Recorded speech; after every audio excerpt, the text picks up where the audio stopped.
Friends, ഇന്ന് kitchen നമ്മുടെ വളരെ തിരക്കുള്ള കിച്ചണാണ്. എല്ലാവരും വലിയ സന്തോഷത്തിൽ നമ്മുടെ ഓരോ റെസിപ്പികളും നമ്മുടെ പരീക്ഷണങ്ങളാണ്. അപ്പോൾ നമ്മൾ ഇന്ന് ബട്ടർ ചിക്കൻ ഉണ്ടാക്കാനായിട്ട് ഒരു പരീക്ഷണം നടത്തുകയാണ്. നമ്മൾ എന്തൊക്കെ ചെയ്യുമ്പോഴും നമ്മുടെ മനസ്സിലൂടെ കുറേ കാര്യങ്ങൾ കടന്നു പോകുമല്ലോ. പുതുതായിട്ടൊന്നുമില്ല, എല്ലാവരുടെ മനസ്സിലുള്ള ചിന്തയാണ് നമ്മൾ എന്തുകൊണ്ടാണ് പല മതങ്ങൾ, പല ഭാഷകൾ, പല കളറിലുള്ള മനുഷ്യർ, കറുമ്പരുണ്ട്, വെളുമ്പരുണ്ട്, ബ്രൗൺ ആയിട്ടുള്ള മനുഷ്യരുണ്ട്. അപ്പോൾ അങ്ങനെ പല തരത്തിലുള്ള മനുഷ്യർ.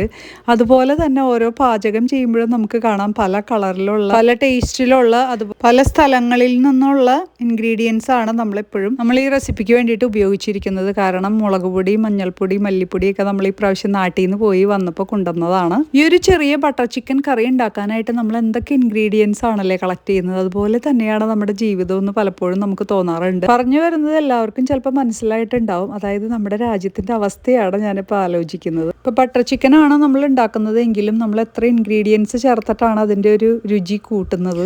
ഇതുപോലെ തന്നെയാണ് നമ്മൾ ദൈവം സൃഷ്ടിച്ചിരിക്കുന്നതും. ഓരോരുത്തർക്കും ദൈവം ഓരോരോ പ്രത്യേക കഴിവുകളല്ലേ തന്നിരിക്കുന്നത്. അങ്ങനെ നമ്മുടെ ഓരോരുത്തരുടെയും ചിന്തകളും പ്രയത്നവും അങ്ങനെ പല കാര്യങ്ങളും കൂടി ചേർന്നതാണ് നമ്മുടെ നാട്. അങ്ങനെ എല്ലാവരെയും കൂട്ടിച്ചേർക്കാനും സംഘടിപ്പിക്കാനും നമ്മുടെ നേതാക്കൾ അന്ന് ഉണ്ടായിരുന്നു. നേതാക്കൾ വളരെയധികം കരുണയും സ്നേഹമൊക്കെ നിറഞ്ഞവരായിരുന്നു. അതുകൊണ്ടാണല്ലോ ഒരു വിഭാഗത്തിലുള്ള മനുഷ്യരെ മാത്രം മാറ്റി നിർത്താൻ പാടില്ല, അല്ലെങ്കിൽ ന്യൂനപക്ഷങ്ങളെ മാറ്റി നിർത്താൻ പാടില്ല എന്ന് വിചാരിച്ചിട്ട് നമ്മുടെ പതാകയ്ക്ക് 3 കളർ, അതുപോലെ എല്ലാവരെയും ഉൾക്കൊള്ളുന്ന ദേശീയ ഗാനം, അതുപോലെ ഈ ബട്ടർ ചിക്കൻ്റെ കാര്യം കൂട്ടിച്ചേർത്ത് പറയുകയാണെങ്കിൽ ലാസ്റ്റ് നമ്മൾ ആഡ് ചെയ്യുന്ന ഈ കസ്തൂരി മേത്തിയാണ് ഈ ഒരു ബട്ടർ ചിക്കൻ്റെ റെസിപ്പി നൽകുന്നത്. അതുപോലെ തന്നെ ഞാനിവിടെ ക്രഷ്ഡ് ചില്ലി ഇട്ടിട്ടുണ്ട്. അപ്പം ഞാൻ പറഞ്ഞത് എന്ത് കാര്യത്തിലായാലും ഒരു ലാസ്റ്റ് ഇൻഗ്രീഡിയൻ്റ് ഉണ്ടാവും. അത് ഒരു കാര്യം മാത്രമായിരിക്കില്ല, പല കാര്യങ്ങൾ കൂടിച്ചേർന്നതായിരിക്കാം ആ വിജയത്തിലേക്ക് എത്തിക്കുന്നത്. ഇപ്പോൾ ബട്ടർ ചിക്കൻ്റെ കാര്യത്തിലാണെങ്കിൽ നമ്മൾ കസ്തൂരി മേത്തിയും അതുപോലെ ക്രീമൊക്കെ ഒഴിച്ച് അങ്ങനെ ഉണ്ടാക്കുമ്പോഴാണ് അതിൻ്റെ ഒരു പ്രത്യേക ടേസ്റ്റും ആ ഒരു മണവും രുചിയും ഒക്കെ വരുന്നത്.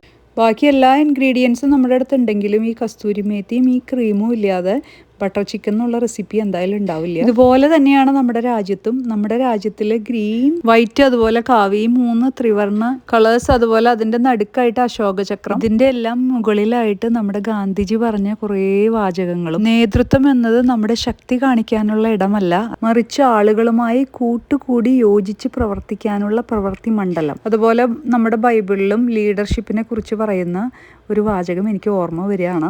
നല്ല ഇടയൻ ആടുകൾക്ക് വേണ്ടി ജീവൻ ബലി കഴിക്കുന്നു. ഒരാൾക്ക് 100 ആടുകൾ ഉണ്ടായിരിക്കെ അതിലൊന്ന് വഴിതെറ്റിപ്പോയാൽ 109നെയും മലയിൽ വിട്ടിട്ട് അവൻ വഴിതെറ്റിയതിനെ അന്വേഷിച്ചു പോകുകയില്ലേ. നമ്മുടെ ലീഡേഴ്സൊക്കെ അങ്ങനെ സ്നേഹമുള്ളവരാകട്ടെ.